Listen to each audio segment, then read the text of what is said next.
Assalamualaikum warahmatullahi wabarakatuh. Alhamdulillahi wahdah, sadaqa wa'dah, wa nasara 'abdah, wa a'azza jundah, wa hazama al-ahzaba wahdah. Allahu Akbar, Allahu Akbar, Allahu Akbar, Allahu Akbar, Allahu Akbar, Allahu Akbar, Allahu Akbar, Allahu Akbar, Allahu Akbar, walillahil hamd. Allahu Akbar. Kullama ahrama al-hujjaj min al-miqat wa kullama labba al-mulabbun وزيد في الحسنات. الله أكبر.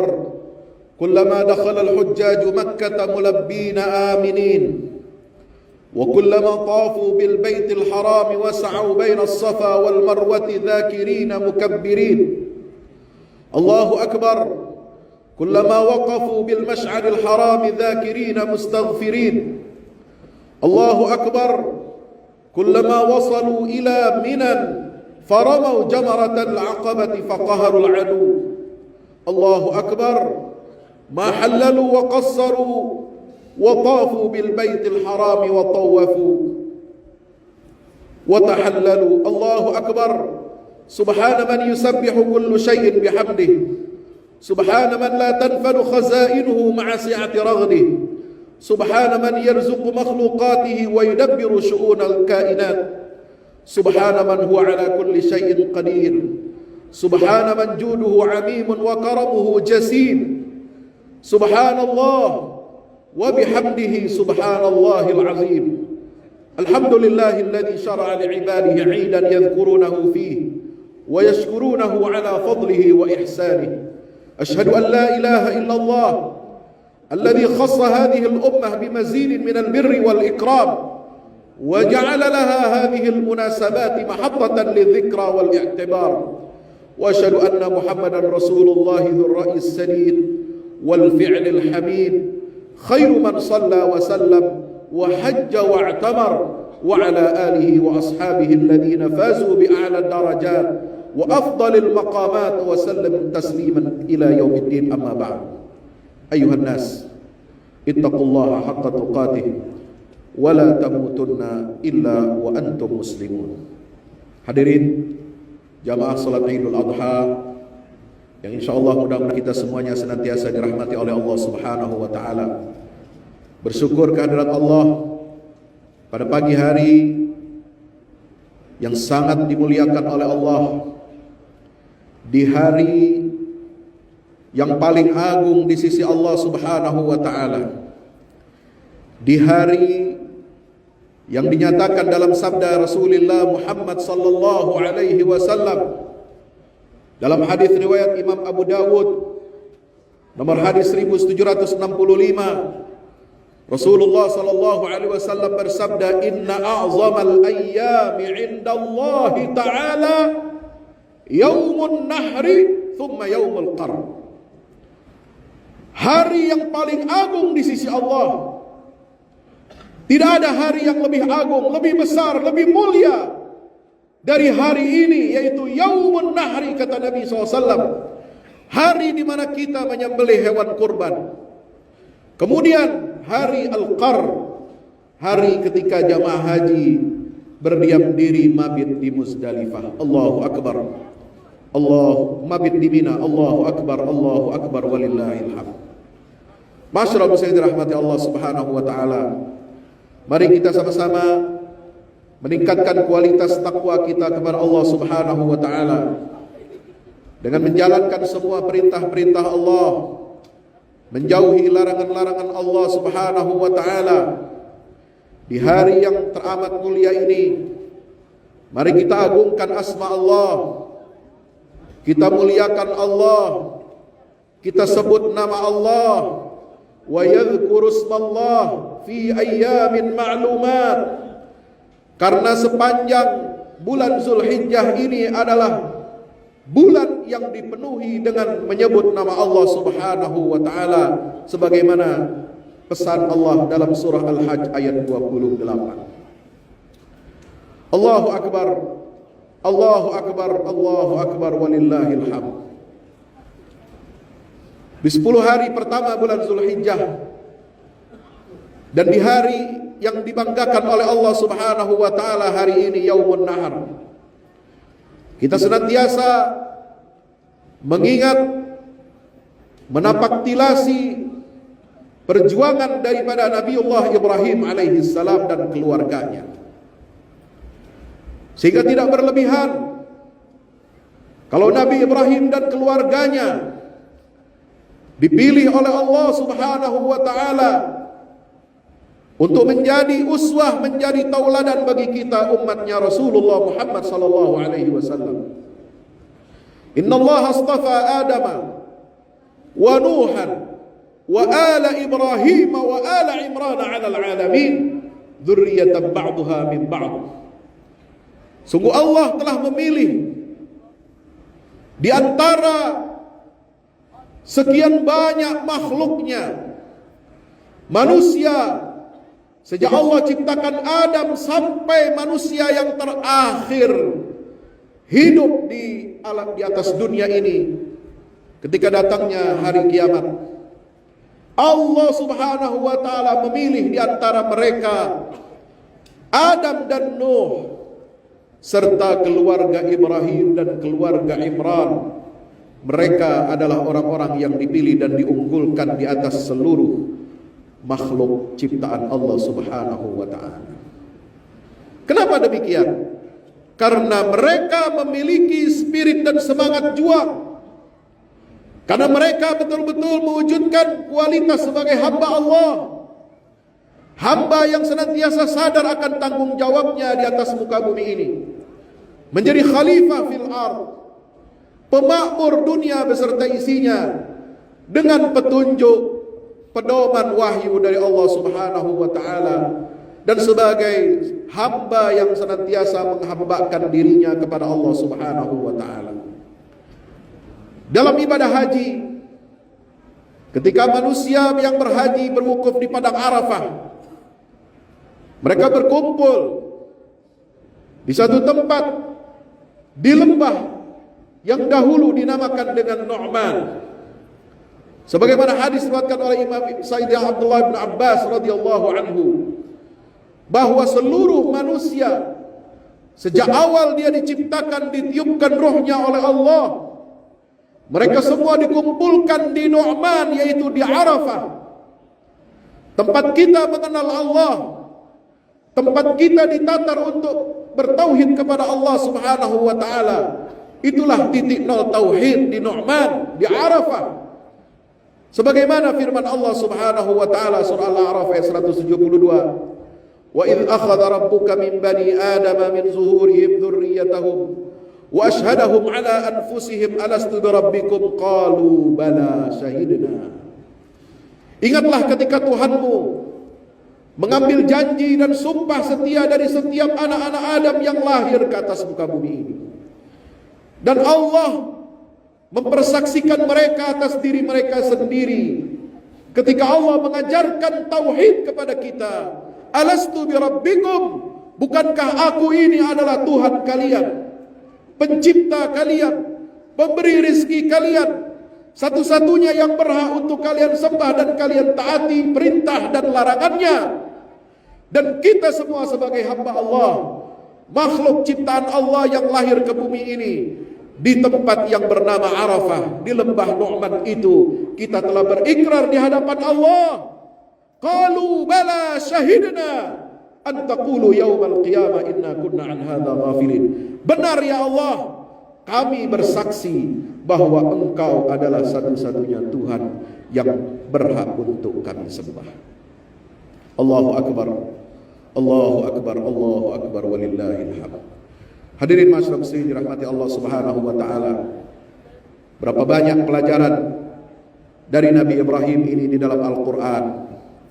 Dari sekian banyak ayat Al-Quran yang berbicara tentang Nabi Ibrahim, Tidak kurang 197 ayat di dalam Al-Quran yang tersebar di banyak surah Al-Quran, baik itu surah Makkiyah maupun surah Madaniyah. Apa saja pelajaran yang bisa kita ambil dari Nabi Ibrahim alaihissalam dan keluarganya? Pelajaran yang pertama, tidak ada basa-basi dan kompromi dalam masalah akidah meskipun kepada kerabat kita yang terdekat.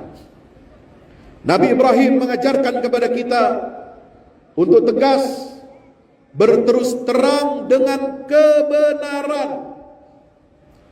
tidak menyembunyikan al-haq, tidak menyembunyikan fakta kebenaran dari Allah Subhanahu wa taala. Bahkan Ibrahim dengan lantang mengatakan di dalam surah Al-An'am ayat 74, "Inni araka wa qaumaka fi dhalalin mubin." Sungguh aku menilaimu wahai ayahku dan kaummu, bukan hanya ayahnya, tapi juga semua kaum yang menyekutukan Allah, yang menyembah berhala Tuhan selain Allah.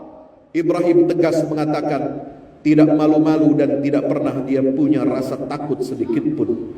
Dia mengatakan, kalian semua berada dalam kesesatan yang nyata. Pelajaran yang kedua dari Nabi Ibrahim,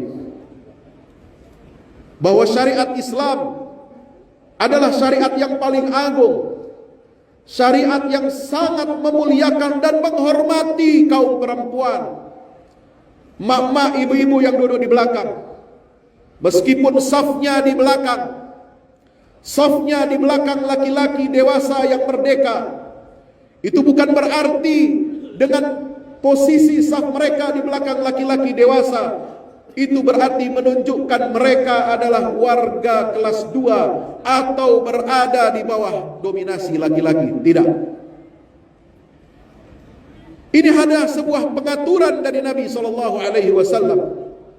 Bagaimana adab kita ketika salat, adab kita menghadiri acara-acara hari besar agama Islam. Bukan untuk mendikotomi, bukan untuk mendiskriminasi kaum perempuan, tetapi untuk menyatakan bahwa kita harus tunduk kepada aturan Allah dan syariat yang dibawa oleh Nabi kita Muhammad SAW. Bukan Islam kalau ada yang mengajarkan saf perempuan sejajar bercampur dengan laki-laki sebagaimana diklaim sebagai mazhab Soekarno. Lihatlah bagaimana Al-Quran mencatat kemuliaan istri daripada Nabi Ibrahim alaihissalam, yaitu Hajar, yang mengandung dan melahirkan putra pertama Ibrahim, Ismail. Usaha Siti Hajar yang berlari-lari kecil di antara Bukit Safa dan Marwa 7 kali berulang, kemudian diabadikan oleh Allah, dijadikan oleh Allah sebagai salah satu rukun daripada rukun haji dan umrah. Adakah kedudukan perempuan yang lebih mulia daripada kedudukan seperti Hajar? Bahkan tempat Hajar ketika dia menyusui, ketika dia membesarkan putranya Ismail, yang disebut dengan Hijr Ismail, yang di kemudian hari setelah Hajar wafat meninggal dunia, dikabarkan dialah yang dikuburkan di tempat yang bernama Hijr Ismail, yang menjadi bagian yang tidak bisa terpisahkan dari Ka'bah, sehingga kita tidak boleh tawaf di dalam Hijr Ismail. Itulah tempat kemuliaan bagi kaum wanita yang diberikan oleh Allah Subhanahu wa taala, berada di sisi rumah Allah yang pertama dibangun oleh Nabi Allah Ibrahim alaihissalam. Pelajaran yang ketiga, Al-Quran mencatat bagaimana perjuangan Nabi Ibrahim menegakkan tauhid ini.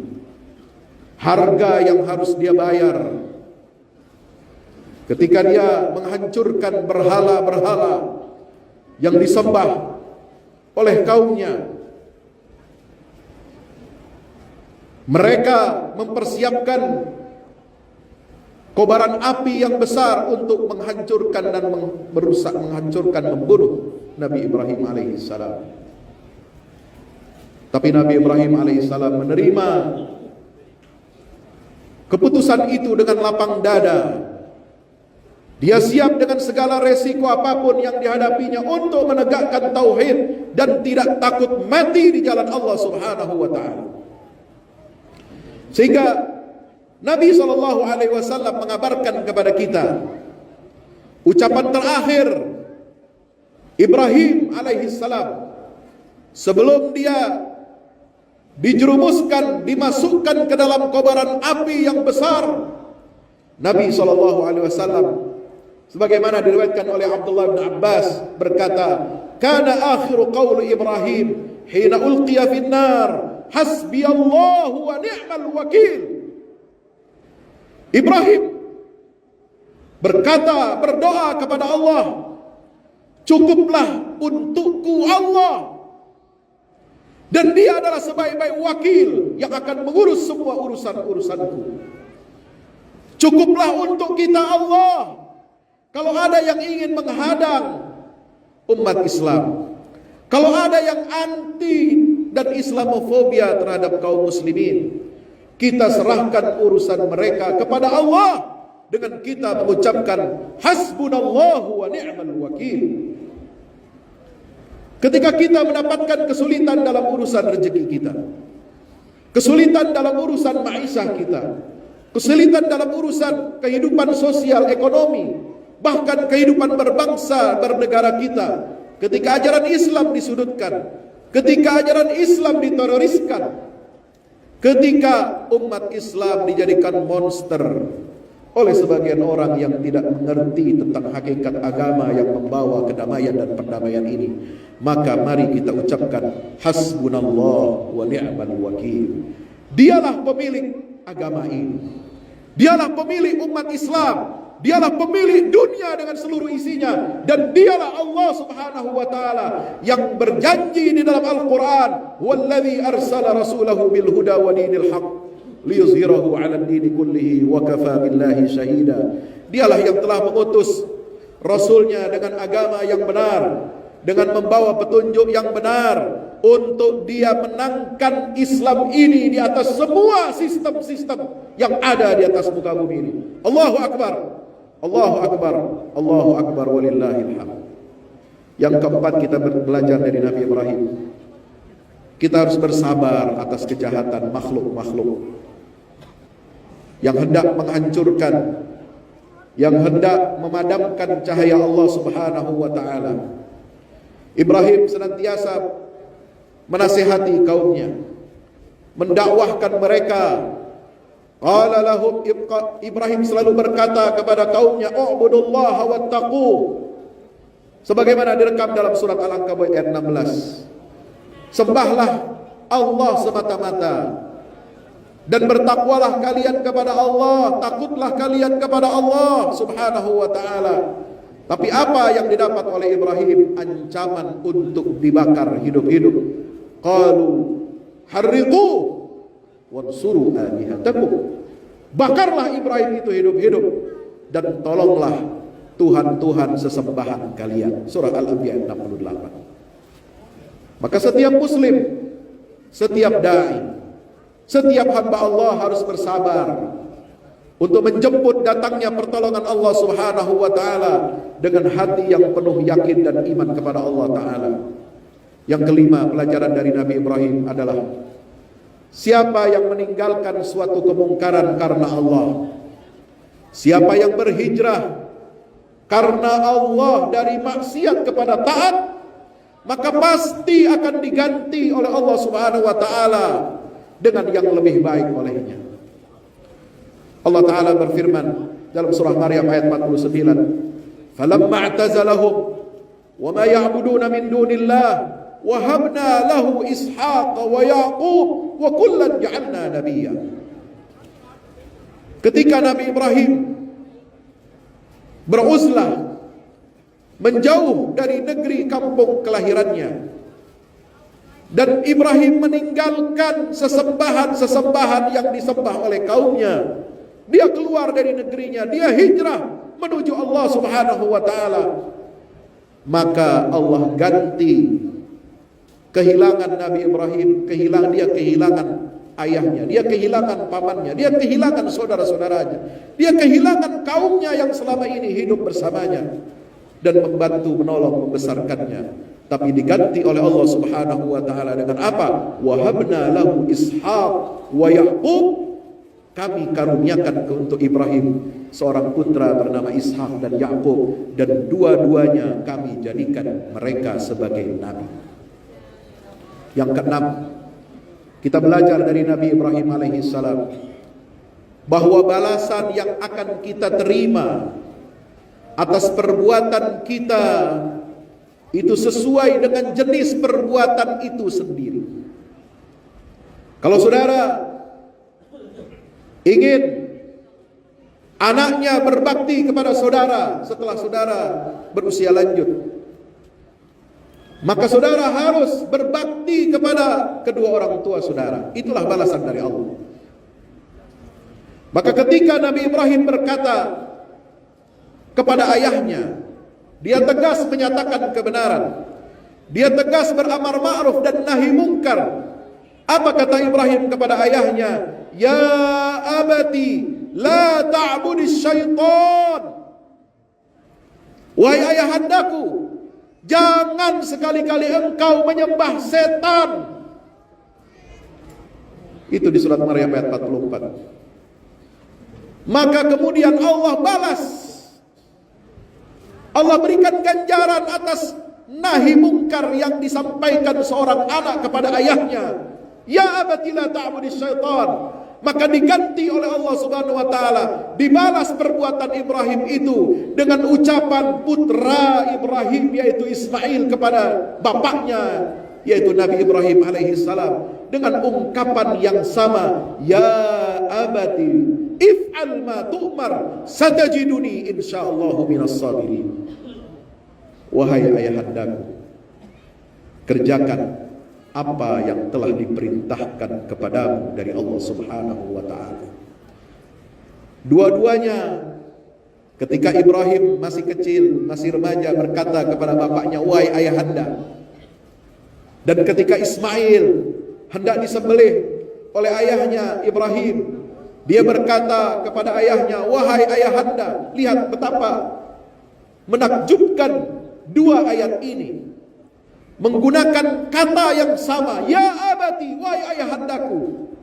Inilah balasan dari Allah bagi seorang anak.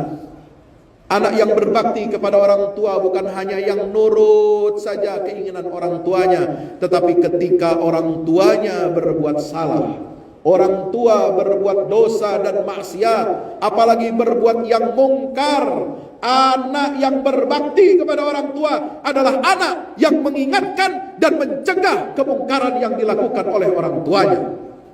Itu baru disebut anak berbakti kepada orang tua. Sebagaimana Bapak juga bukan hanya orang yang ingin minta dibalas budi oleh anaknya. Ibu juga demikian, bukan hanya yang minta dibalas budi supaya anaknya berbakti kepada orang tuanya, tetapi orang tua juga harus berbakti kepada anak. Dengan cara bagaimana? Dengan cara memberikan kepada anak kita nafkah yang halal, dari rizki yang halal, dari harta yang halal, memberikan pendidikan agama kepada anak-anaknya sejak dini sehingga dia tumbuh kembang dalam iman dan tauhid kepada Allah Subhanahu wa taala. Allahu akbar walillahil hamd. Yang ketujuh, kita bisa belajar dari Nabi Ibrahim alaihi salam bagaimana kita bekerja ikhlas karena Allah.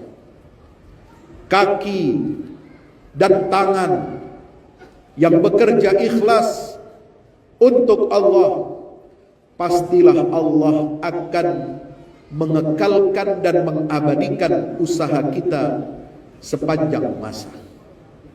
Inilah kaidah yang telah Allah berikan kepada Nabi Ibrahim alaihi salam ketika Ibrahim membangun Ka'bah. Wa idh yarfa'u Ibrahimul qawa'ida minal baiti wa Ismail Rabbana taqabbal minna innaka antas samiul alim.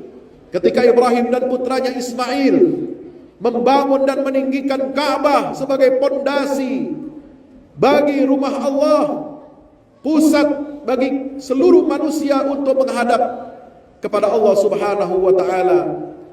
Allah jadikan tempat berpijaknya kaki Nabi Ibrahim untuk meninggikan pondasi Ka'bah dijadikan tempat yang abadi dan dikenang oleh kita sampai hari ini.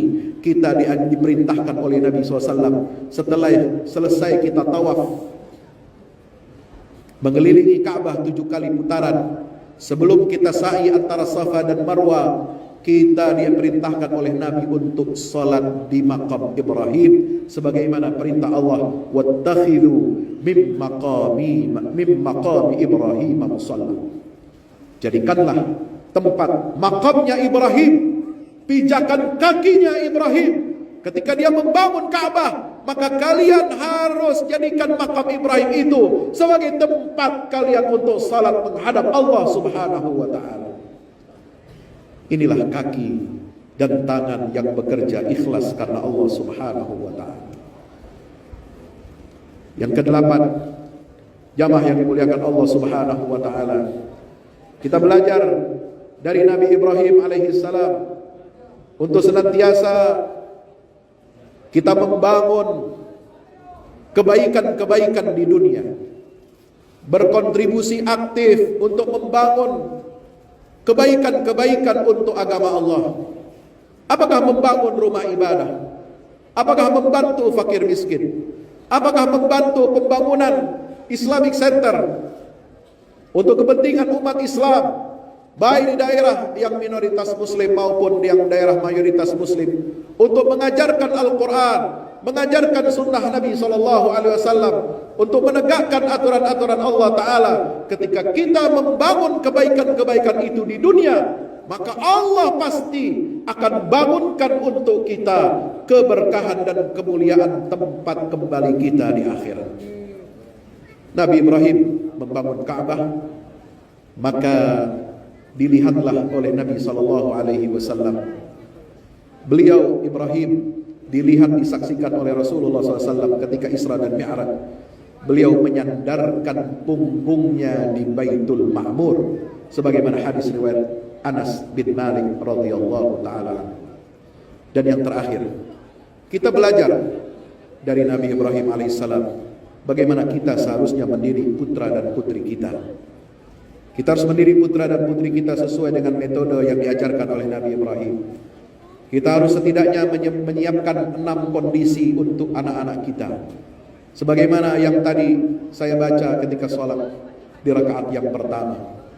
Doa Nabi Ibrahim, Rabbi habli hukma wal hirni bis salihin, dari ayat 83 surah Asy-Syu'ara sampai ayat 89, itu menyiratkan 6 metode yang ditempuh oleh Nabi Ibrahim untuk mendidik putranya Ismail sehingga dia menjadi putra yang patuh kepada Allah, taat kepada perintah Allah. Dia mengatakan, ya abati fa'al ma tu'mar satajiduni insyaallah as-sabirin.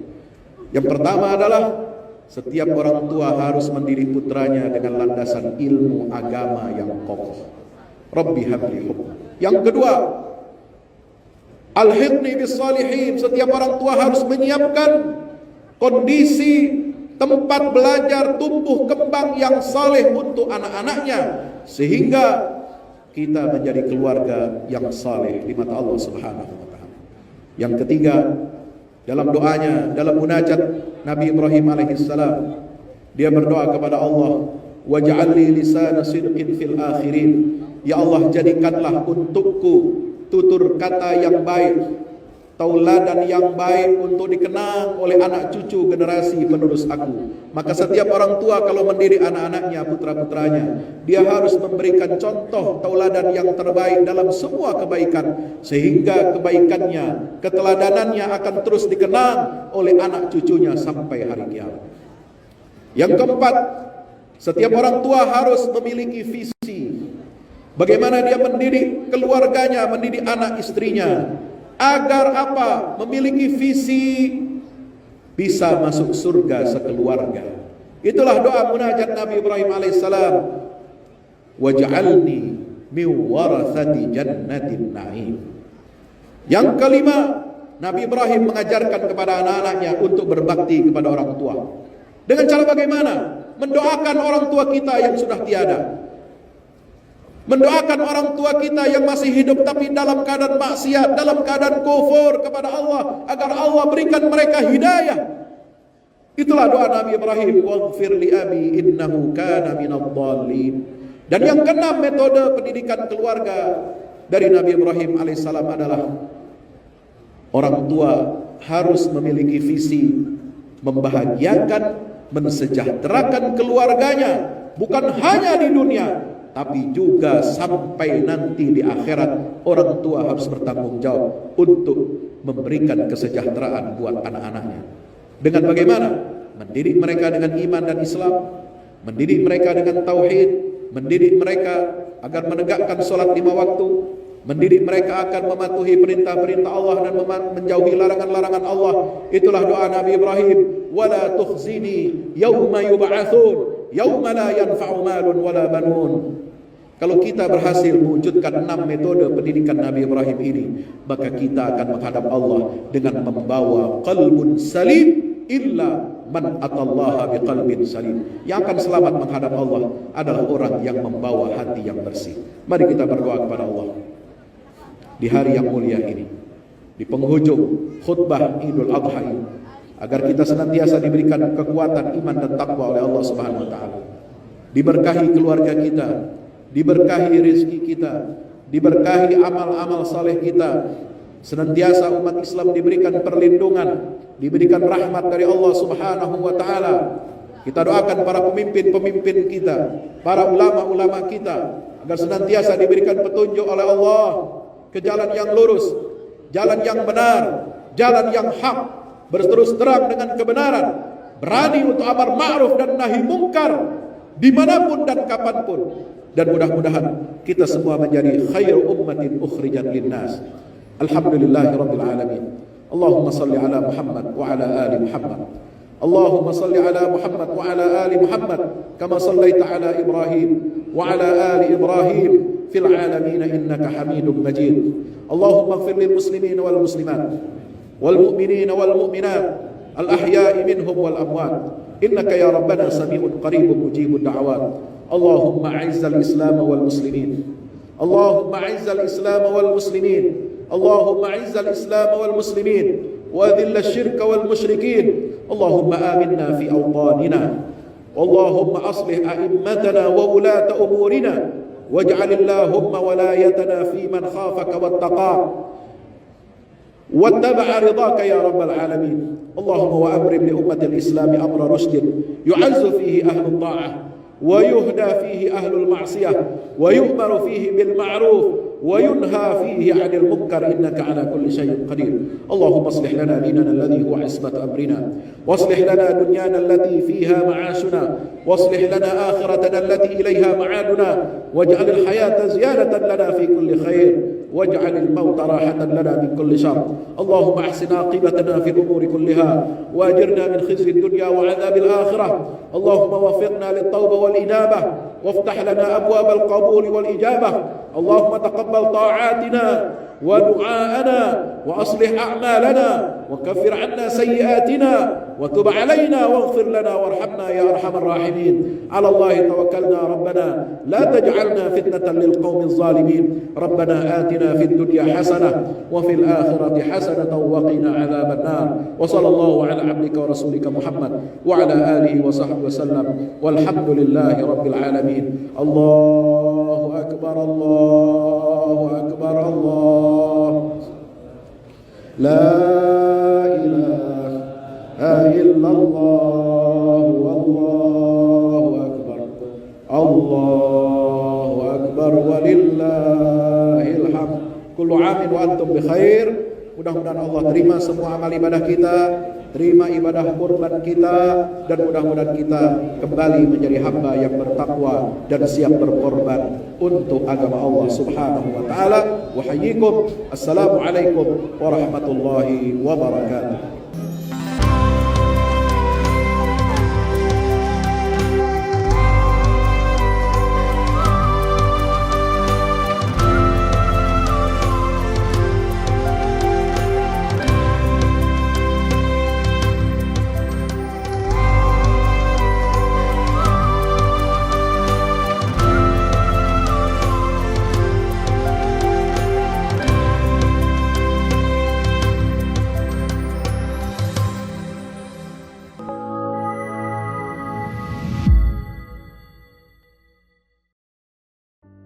Assalamualaikum warahmatullahi wabarakatuh.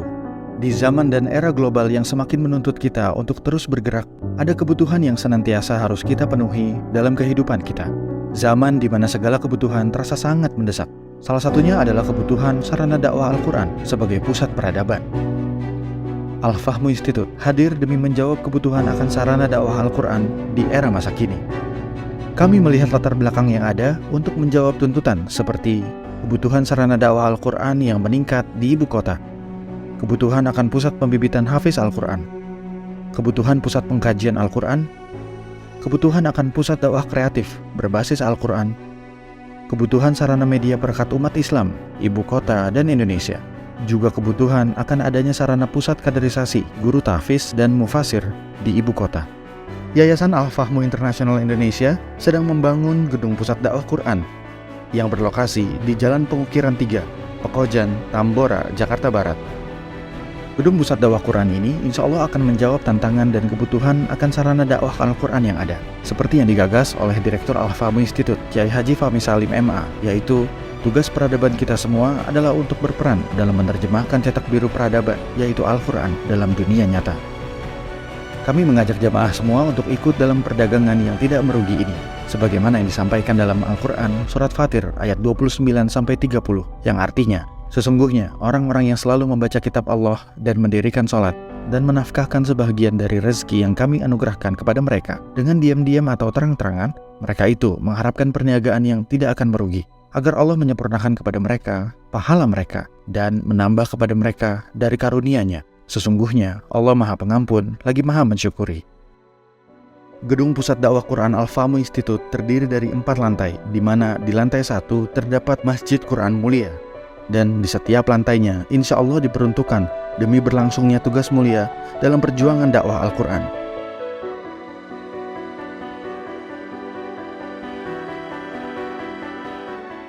Berikut adalah rencana anggaran biaya yang dibutuhkan dalam pembangunan Gedung Pusat Dakwah Quran.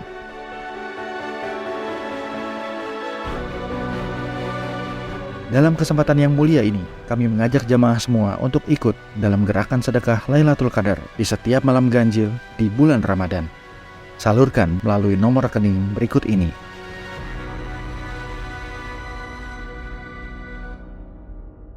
Al-Fahmu Institute, bahagiakan Indonesia dengan dakwah Quran.